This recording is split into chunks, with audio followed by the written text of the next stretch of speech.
It's different. 2000년대 중반 대한민국 청춘들의 주머니 속을 지배했던 단 하나의 문장. 그것은 단순한 광고 카피가 아니었습니다. 세계 1위 삼성의 애니콜을 투박한 아재들의 전유물로 만들어버리고 2인자 LG의 사이언을 촌스러운 공짜폰으로 전락시켜버린 마법의 주문이었습니다. 하얀색 슬라이드폰을 엄지로 스윽 하고 올릴 때 나던 그 경쾌하고도 묵직한 마찰음. 남들과 똑같은 벨소리는 거부한다며 독특한 휠키를 돌리고 적외선 통신으로 친구들과 몰래 사진을 주고받던 그 시절. 우리는 그 하얀색 기기를 전화기가 아닌 스카이라고 불렀습니다. 당시 소개팅 자리에 스카이폰을 테이블 위에 올려둔다는 것은 나 좀 노는 사람이야, 나 센스 있는 사람이야 라는 무언의 시위와도 같았습니다. 직원 6명, 자본금 4천만 원으로 시작한 작은 벤처기업이 굴지의 대기업 LG전자를 제치고 국내 휴대전화 시장 2위를 차지했던 기적같은 순간, 대한민국 셀러리맨의 신화 박병엽 부회장이 쏘아 올린 이 하얀색 혜성은 스마트폰이라는 거대한 시대의 쓰나미를 넘지 못하고 우주먼지처럼 산산조각 나버렸습니다. 오늘 그림 경제학은 삼성을 턱 밑까지 추격했던 유일한 벤처기업 펜텍이 어떻게 그 화려했던 스카이 제국을 건설했고 왜 역사 속으로 비참하게 사라져야 했는지에 대한 대한민국 IT 역사상 가장 드라마틱하고 잔혹한 흥망성쇠의 기록입니다. 펜텍의 시작은 화려한 강남의 테헤란로가 아니었습니다. 1991년 서울 마포구의 작은 아파트 전세방, 창업자 박병엽. 그는 서울대공대를 나온 천재개발자도 해외 유학파 엘리트도 아니었습니다. 맥슨전자 영업사원 출신으로 가진 것이라고는 오직 동물적인 감과 두둑한 배짱 하나뿐인 30살의 청년이었습니다.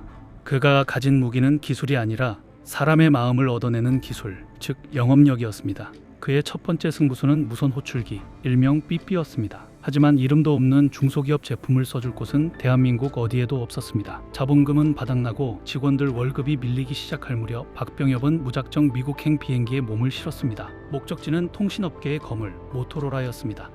그는 모토로라 담당자 앞에서 자신의 지갑을 꺼내 보이며 이렇게 외쳤다고 전해집니다. 내 전 재산이 여기에 있다. 내가 납기를 어기거나 불량이 나오면 당신이 내 목숨을 가져가도 좋다. 이 무모하다 못해 광기 어린 배짱에 질려버린 모토로라는 결국 펜텍의 손을 잡았습니다. 이후 펜텍은 모토로라의 하청 생산을 도맡으며 품질에 대한 집착을 배우기 시작합니다. 공장 바닥에서 신문지를 덮고 쪽잠을 자며 불량률 제로에 도전했던 그 처절한 시절, 펜텍은 단순한 하청업체를 넘어 기술을 가진 진짜 제조사로 진화하고 있었습니다. 2001년 박병엽은 인생 최대의 도박을 감행합니다. 자체 브랜드 큐리텔을 런칭하며 당시 최고의 락스타 윤도현 밴드를 모델로 내세운 파격적인 광고로 대중의 시선을 사로잡았습니다. 나는 큐리텔로 말한다. 이 광고 한편으로 펜텍은 하청업체의 꼬리표를 떼고 메이저 시장에 진입했습니다. 하지만 박병엽의 야망은 거기서 멈추지 않았습니다. 그는 알고 있었습니다. 큐리텔의 가성비 이미지로는 결코 삼성의 애니콜을 이길 수 없다는 것을. 2005년 대한민국 재계가 발칵 뒤집히는 사건이 발생합니다. 박병엽이 당시 SK텔레콤 SKT의 자회사였던 SK텔레텍, 즉 스카이 SKY 브랜드를 인수한 것입니다. 당시 스카이는 단순한 휴대전화가 아니었습니다. 일부러 공급 물량을 조절하여 사고 싶어도 못 사는 귀족폰, 프리미엄의 상징이었습니다. 박병엽은 이 스카이라는 날개를 달기 위해 무려 3천억 원, 당시 펜텍 자산의 절반에 가까운 천문학적인 돈을 베팅했습니다. 주변에서는 뱀이 코끼리를 삼킨 격이다, 승자의 저주가 될 것이다 라며 말렸지만 그의 판단은 적중하는 듯 보였습니다. 스카이를 품은 펜텍의 질주는 거침없었습니다. 고개를 돌리는 맷돌폰, 캠코더처럼 생긴 폰, 붐붐폰, 그리고 뚜껑을 열 때 퐁소리가 나던 명품 라이터 컨셉의 듀퐁폰. 펜텍의 디자인은 기존의 상식을 파괴했습니다. 삼성과 LG가 천편일률적인 회색 폴더폰을 공장처럼 찍어낼 때 펜텍은 휴대전화를 패션 아이템으로 격상시켰습니다. 2005년 마침내 펜텍은 LG전자를 제치고 국내 시장 점유율 2위를 달성합니다. 매출 3조 원, 세계 시장 점유율 7위, 직원 6명의 벤처기업이 수만 명의 직원을 거느린 대기업의 턱 밑에 칼을 겨눈 것입니다. 한국 경제사에서 다시는 볼 수 없을 완벽한 다윗의 승리였습니다. 하지만 영광의 정점에서 그림자는 이미 길게 드리워져 있었습니다. 문제는 너무 빨리 터뜨린 샴페인이었습니다. 박병엽 부회장은 국내 시장 2위에 만족하지 않고 글로벌 시장 확장에 목숨을 걸었습니다. 해외 마케팅과 무리한 M&A에 쏟아부은 막대한 자금은 펜텍의 재무 구조를 갉아먹기 시작했습니다. 화려한 스카이 광고 뒤에는 부채 비율이 수백 %로 치솟는 재무제표의 비명이 숨겨져 있었습니다. 2006년 말 일시적인 자금 경색이 찾아왔고 펜텍은 채권단 관리, 즉 워크아웃에 들어갑니다. 그러나 진짜 재앙은 2009년 바다 건너에서 시작되었습니다. 스티브 잡스가 아이폰을 들고 나온 순간 버튼을 꾹꾹 누르던 피처폰의 시대는 종말을 고했습니다. 화려한 디자인과 통화 기능, DMB 시청에만 집중했던 펜텍에게 소프트웨어와 생태계 중심의 스마트폰 전쟁은 전혀 다른 차원의 싸움이었습니다. 삼성은 막대한 자본력으로 초반에 졸작 옴니아의 실패를 딛고 갤럭시로 빠르게 태세를 전환했습니다. 하지만 자금난에 허덕이던 펜텍에게는 그럴 여력이 없었습니다. 연구 개발비는 말라갔고 인재들은 삼성과 애플로 떠났습니다. 그럼에도 펜텍은 처절하게 저항했습니다.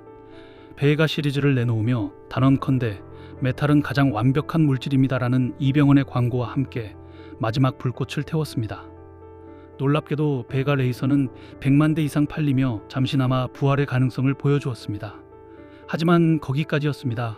하드웨어 스펙은 따라잡았을지 몰라도 브랜드의 신뢰도와 소프트웨어 최적화에서 삼성과 애플의 벽은 너무나 높았습니다.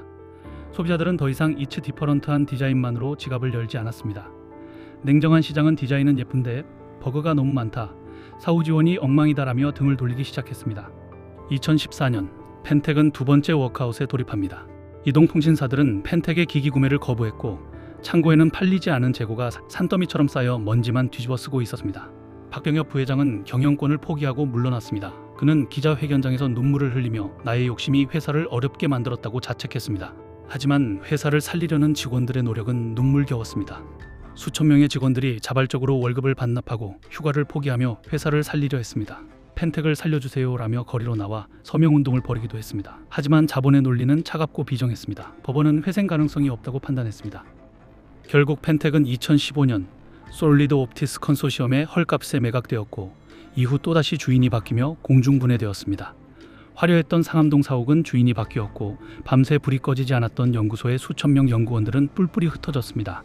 한때 삼성전자 임원들이 펜텍의 신제품을 구해와라, 그들의 디자인을 분석해라라고 지시할 만큼 두려워했던 경쟁자, 대학생들이 가장 입사하고 싶어했던 자유분방하고 창의적인 벤처기업, 그 뜨거웠던 열정은 이제 차가운 파산 선고문 속에만 남게 되었습니다. 지금 펜텍의 이름은 가끔 출시되는 저가형 스마트폰이나 액세서리에서나 볼 수 있는 껍데기만 남은 상표가 되어버렸습니다. 펜텍의 몰락은 우리에게 아주 명확한 교훈을 줍니다.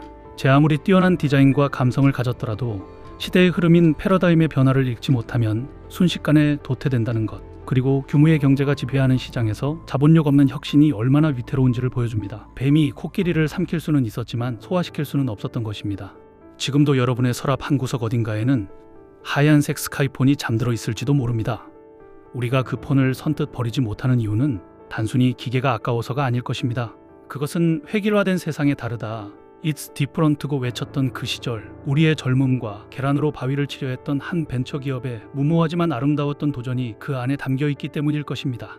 삼성과 애플이 양분한 지금의 스마트폰 시장, 모두가 똑같은 검은색 직사각형 화면만 바라보고 있는 지금, 문득 맷돌처럼 돌아가고 라이터처럼 켜지던 그 엉뚱하고 발칙했던 펜텍의 상상력이 사무치게 그리워집니다. 다음 시간에는 인터넷의 시작이자 끝이었던 야후 코리아가 왜 한국 시장에서 소리 없이 증발해버렸는지에 대해 이야기해 보겠습니다. 지금까지 그림 경제학이었습니다. 더 많은 비즈니스 비화가 궁금하다면 구독 버튼을 눌러주세요. 다음 영상에서 뵙겠습니다.